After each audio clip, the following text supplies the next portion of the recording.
What are you talking about?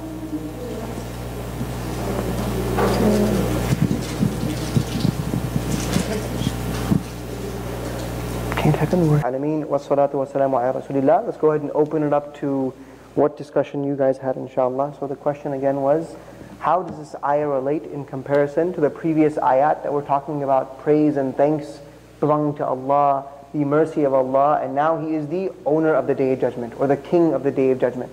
So what were some ideas that you guys had shared amongst your groups? Bismillah. Yes, sister. Take a mic. The idea of balance, because if you just say, mercy, and then there is no accountability, as humans we will transgress. So we need a stop line. Excellent. To give the most human example possible, when we talk about parenting styles, right? There's the authoritarian style, then there's like the super passive style, where it's like, let them do what they want, we'll forgive them, they'll learn by themselves. But we know that there has to be a balance. That if we tell our kids, or kids are told, that mom and dad are pushovers, doesn't matter what they say, what rules they place on us, they really don't apply to us. Like, the rules don't apply to me, right? I can just get away with anything because mom and dad are going to forgive me. They have a soft spot for me.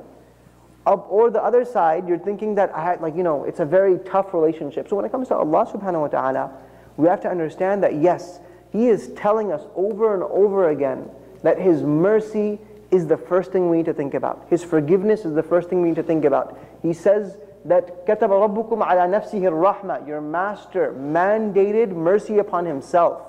In a hadith Qudsi, He talks about that on His throne, He wrote سَبَقَتْ رَحْمَتِي غَضَبِي. My mercy, my love, my forgiveness prevails over my wrath, my anger. Think about this, a master who has written that on his own throne. He has engraved that on his own throne. That's the first and foremost idea. But at the same time, don't take advantage of it. Don't go above and beyond and say, you know what, Allah is merciful, I can do whatever I want, and start planning your sins. Saying, I'm going to do this, then I'm going to ask Allah for istighfar. That seems like you're trying to take advantage of this situation. You're taking advantage of someone's mercy. And as we mentioned, I think I've mentioned this a million times, you can't play Allah. You can try to play yourself and play the game, right? But there's no way you're going to play Allah at the end of the day. When you're saying, you know what, let me plan this out, and then I'll ask Allah for forgiveness. You've already done something even greater. That you're saying that I'm guaranteeing I'm going to be able to do this sin, and I'm guaranteeing that Allah's going to allow me to live past this sin that I've premeditated, and then I'm going to beg for His mercy in sincerity, right? And that, how can it be sincere if you've already planned on making forgiveness? Like, you've planned and plotted. This is very conniving. So we have to be careful not to plan these sins out. And we have to have that balance of mercy and hope in Allah subhanahu wa ta'ala, and also in His punishment. The punishment is real as well. Okay, what else? From the brother's side, what else was mentioned regarding this sequence of ayat? Anything? Don't be shy. Bismillah. So those videos you see where it's like it starts with a snapshot of space and slowly zooms into the earth. Yeah? I was thinking of it kind of like that, because at first we have a very general statement of the characteristics of Allah. Good. Okay. Then we have, first we have, He's the master of all creation, like yes. very broad term. Then we have some characteristics of Allah and He's merciful. Then we have how it relates to us, because we are going to be held accountable by Him. Very good. So getting more specific towards, I guess, the judgment and towards actually meeting Allah. So this is very general in terms of everything, and is getting specific to you. And even the things that we mentioned about your personal judgment and individual judgment. Very good. I wish I had the Arabic. No, you know what, I'll leave that point. I'll leave it towards when we finish Fatiha. I'll give you the wisdom behind some connections, inshallah. Sister side, let's take one more point. Anything else? Anything else? Okay. I guess we won't take one more point. That's fine. Oh, you have it? Go ahead. Bismillahirrahmanirrahim. Wassalatu wassalamu ala rasulihi wa ala alihi wa ashabihi ajma'in. Bismillah. Iyaka na'budu wa iyaka nasta'in. You alone we worship, and you alone we ask for help. So the first thing I want to mention here is, and it's more of an Arabic grammatical point, but it's important to make because the most basic way to make this sentence in Arabic would have been na'buduka wa nasta'inuka. Na'budu, we worship, ka, you Allah. Wa nasta'inu, and we ask for help, ka, and we ask you for help. So that's the most basic way to have said it in Arabic, and it would have been the most common way. However, you see the order is switched. The ka comes first. There's a iya, and then the ka, followed by na'budu. Then iyaka, followed by nasta'in. So we're saying the regular way should have been na'budu ka, wa nasta'inu ka. So that initial, just looking at the word from an Arab's point of view, it shows that there's different meaning. There's something else going on in this sentence. There's something I need to be paying attention to because it's not a regular sentence. And that is the beauty of Arabic in that, and you could even say, you can see that in poetry as well, that when things are out of order and kind of strange, it makes you really pay attention and say there must be some sort of emphasis going on over here. So the translation, if we put it the regular common way, it would have just said, we worship you and we ask you for help. However, this different order, putting the ka first, the iyaka coming first, tells us we're putting the entity or the deity first before we even ask before we even do what we're going to do. Now, the reason I'll show you how you will see that this is strange in the English language. So now I'm just talking grammatically. Let's not think about the ayat of Allah. But when Yoda speaks, does it not give emphasis to his words?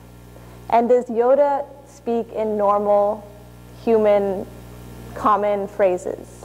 No.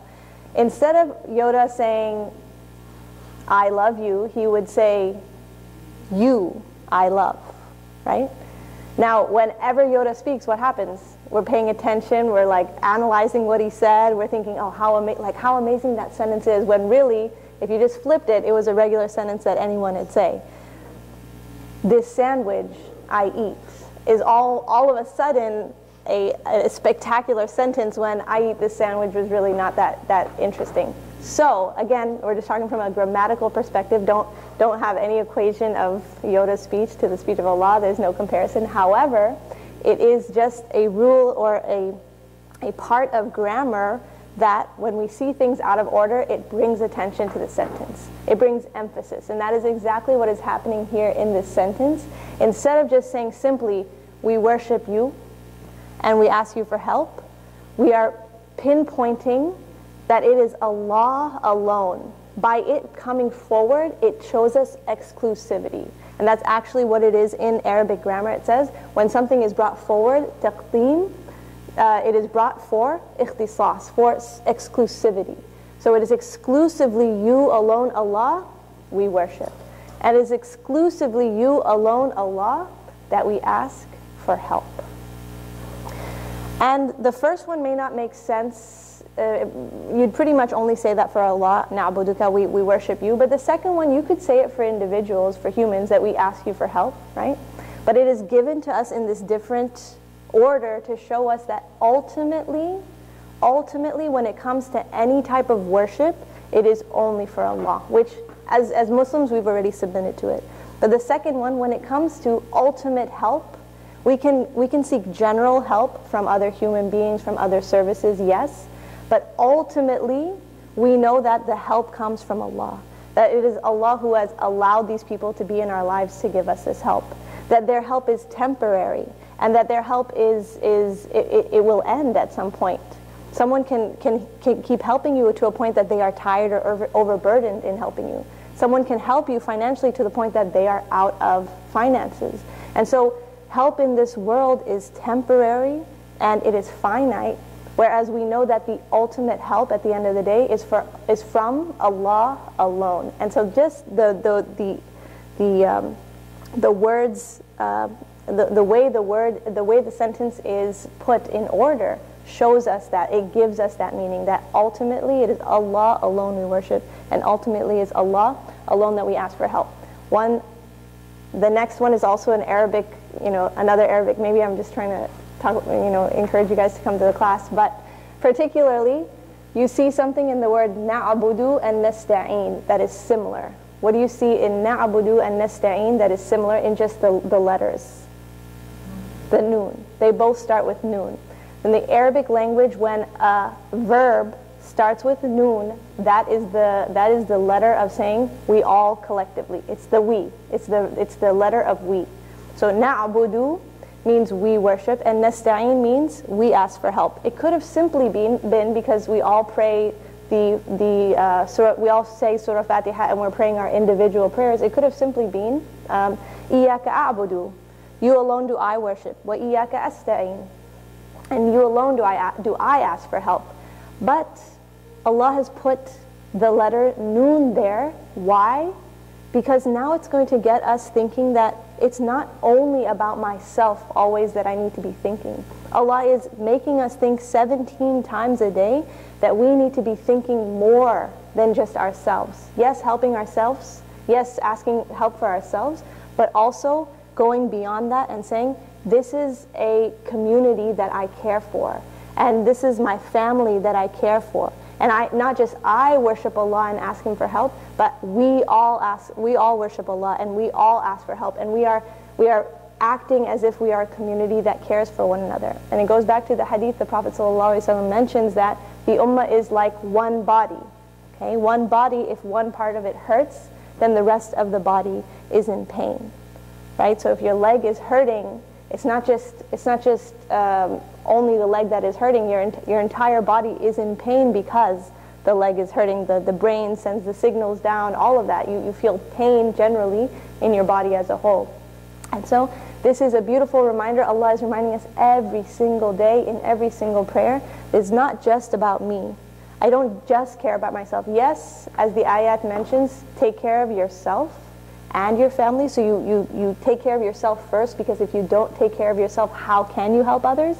But once you feel confident in having taken care of yourself and your understanding and your relationship with Allah, then begin helping others. Then begin teaching others. Then begin reaching out to others and volunteering and helping in causes that are beyond yourself.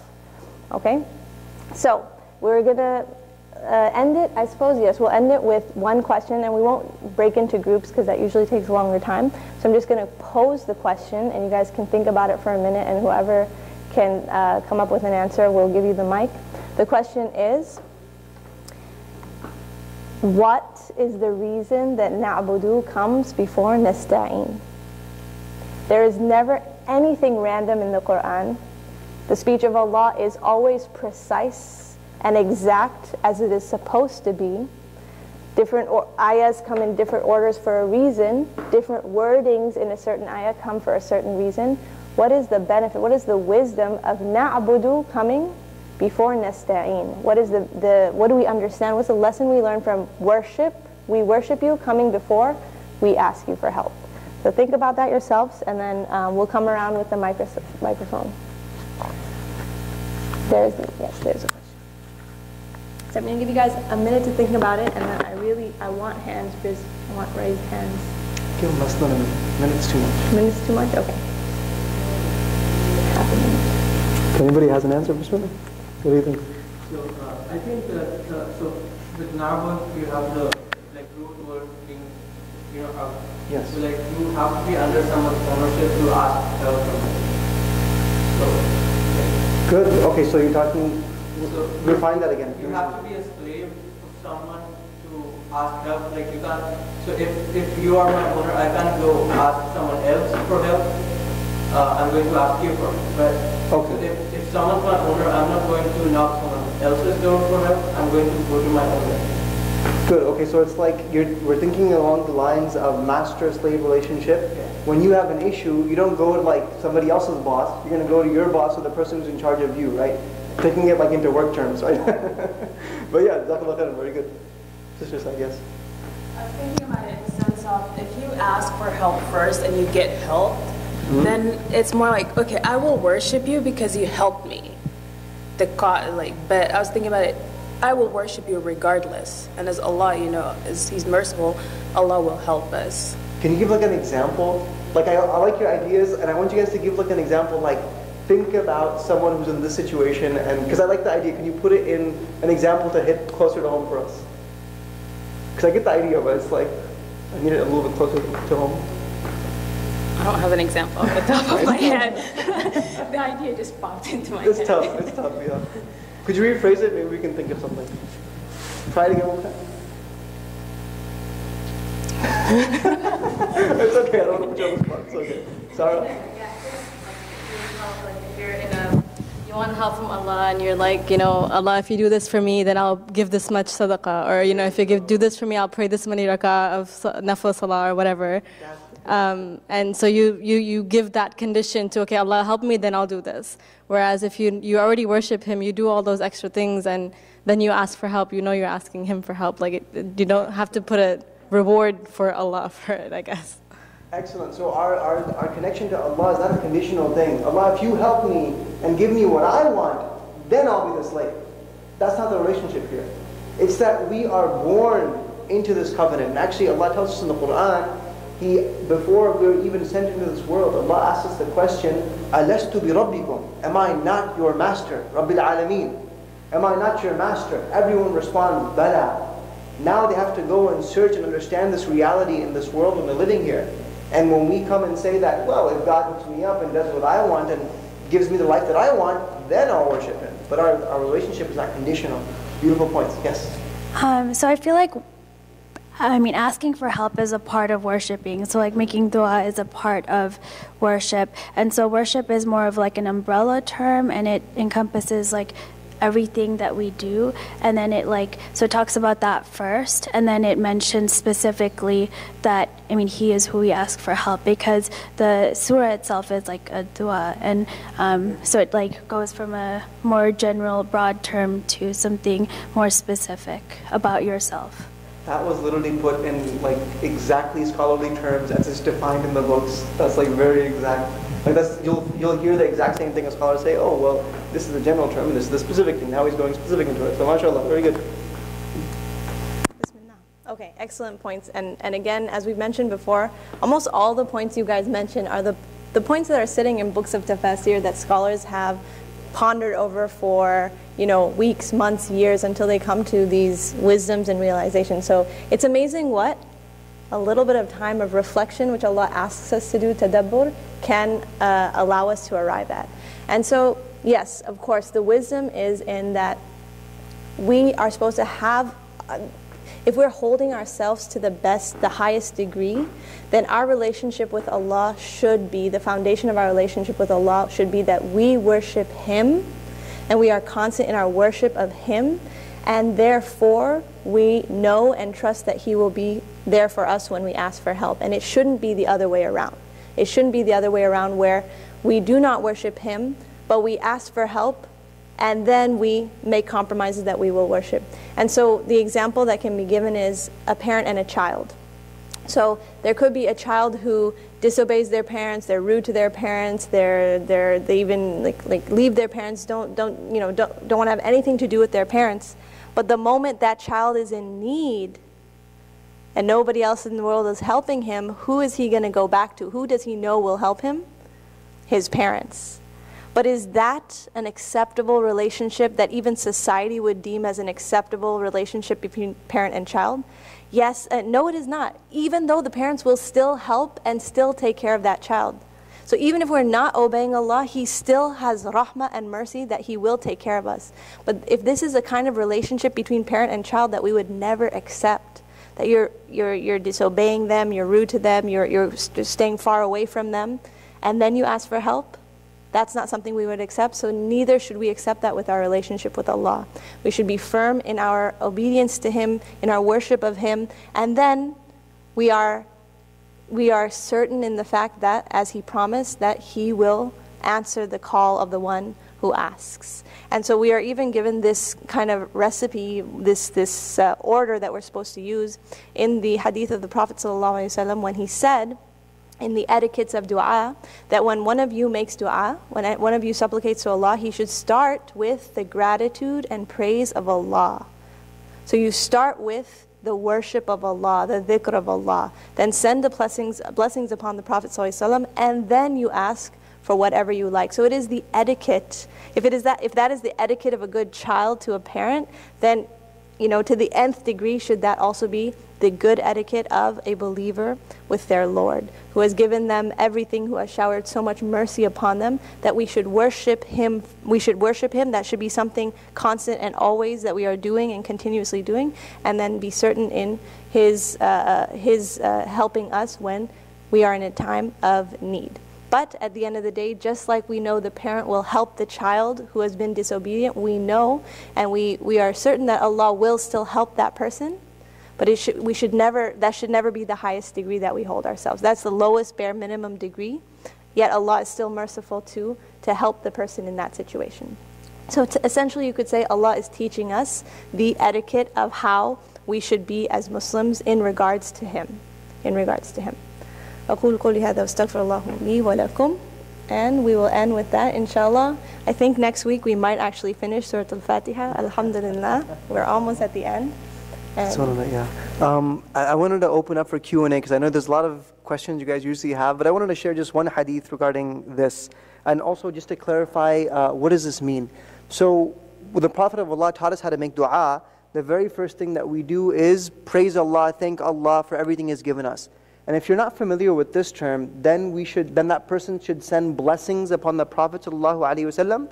All that means is we say, Allahumma salli wa sallim ala Sayyidina Muhammad. Or what we read in the prayer, Allahumma salli ala Muhammad wa ala ali Muhammad, kama sallaita, all the way to the end, to innaka Hamidun Majid. This is what it's called, sending salawat, or blessings upon the Prophet of Allah. And then after that, he says, then ask for whatever you like. The biggest thing, the smallest thing when it comes to dunya, akhirah, your parents, whatever you like. Ask for that. And the companions were asked, if we can ask for anything, we'll just keep asking more and more and more if Allah is going to be able to respond to our call. And He says, Allah is more. Allah is greater. That He will respond to your call. It doesn't matter what it is. When it comes to parents, there's a thing called nagging. There's a limit where it's okay, I'm done now. Your requests are not being granted anymore. I'm not even listening to them anymore.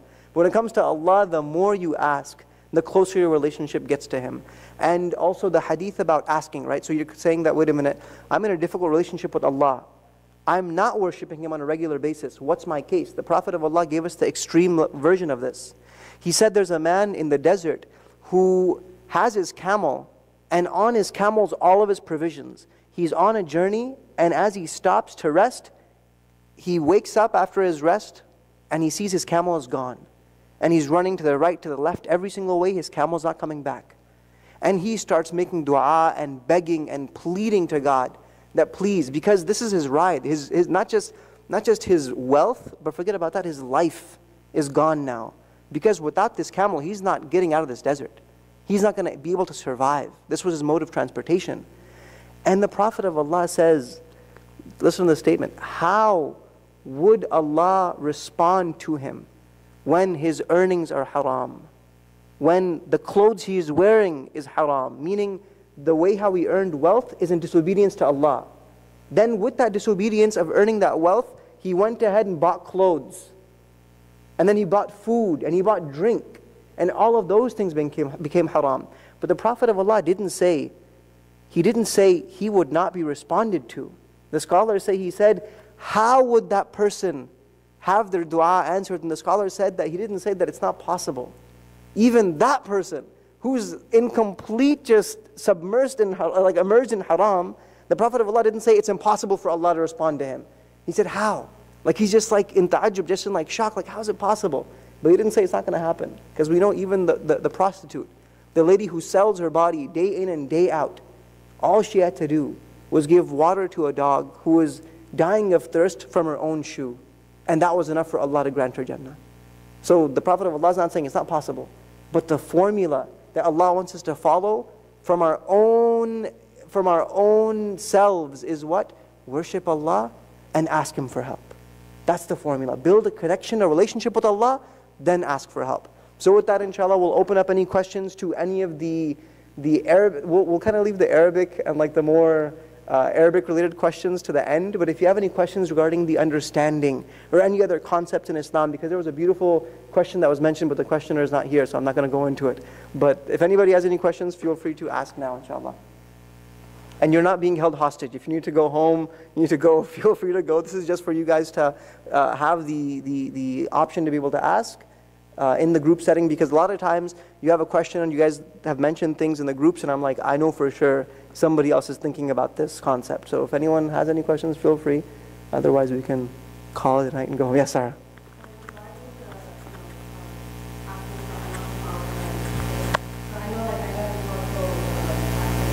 Uh-huh.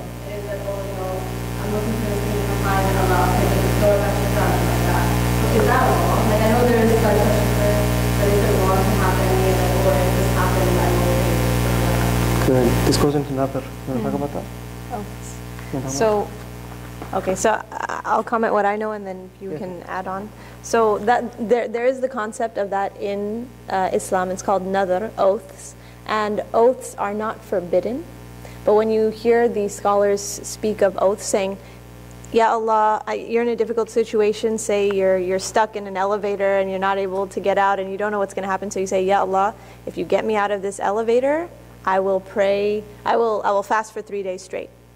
So Islamically, that is not forbidden. That is something that is allowed. But when the scholars talk about it, they say that you don't have to do that. You could simply have made dua, one. You could have simply made dua, Ya Allah, get me out of this elevator. And two, it is now incumbent upon you to make those, to fulfill the oaths that you have given, the oaths that you have promised.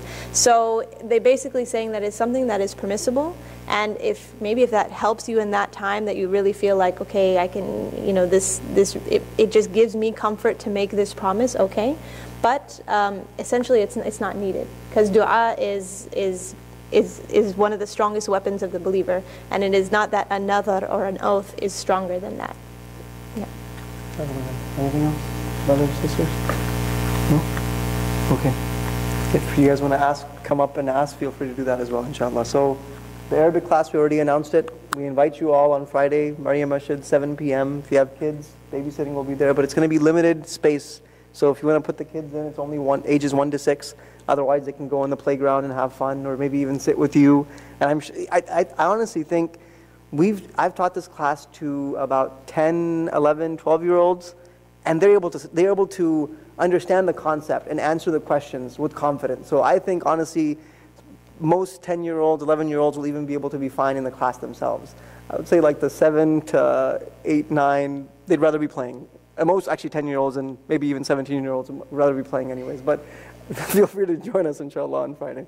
Oh, also, the class is free for new Muslims. It's free for Hufaz. And it's free for, none of y'all are in Islamic school, I can guarantee that. But it's free for Islamic school students or madrasa students, anyone who's in those kind of situations. And if you know anybody who cannot afford it or you know wants to have a scholarship, like, price is not an issue. We can definitely do that. So if you know people that want to learn Arabic, they've always wanted to and they just never had the opportunity, send them our way, let me know that they need a scholarship, we'll take care of it, inshallah. So just make sure you guys come out on Friday and bring your family and your friends, inshallah. We'll see you there. Assalamu alaikum wa rahmatullahi wa barakatuh.